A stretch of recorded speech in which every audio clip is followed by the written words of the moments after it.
मोहब्बत का वो असर जो मेरे दिल पर हुआ है, वो अल्फाज में बयान करना मुमकिन नहीं, क्योंकि ये सिर्फ महसूस किया जा सकता है, जिया जा सकता है। मेरी हर सांस तेरे नाम की अमानत बन चुकी है, और मेरी हर धड़कन तेरी चाहत का एक खूबसूरत गीत गाती है।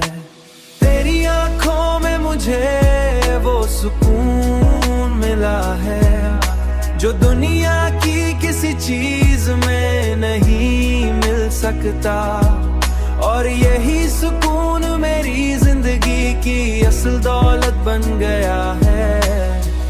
मेरी जिंदगी की असल दौलत बन गया है।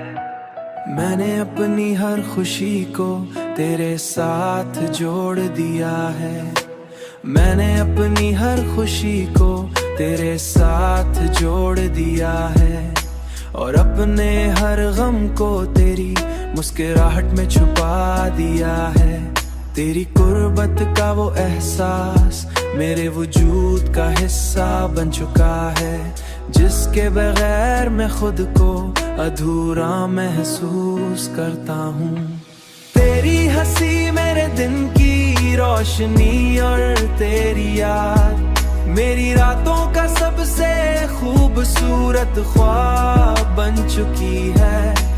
मेरी हर दुआ में अब सिर्फ एक ही ख्वाहिश शामिल है कि तो हमेशा मेरे साथ रहे और मेरी जिंदगी का हिस्सा बनी रहे। तेरी मोहब्बत ने मुझे वो मुकम्मल पन दिया है जिसकी तलाश में शायद मैं हमेशा से था, और अब जाकर मुझे अपनी मंजिल मिल गई है।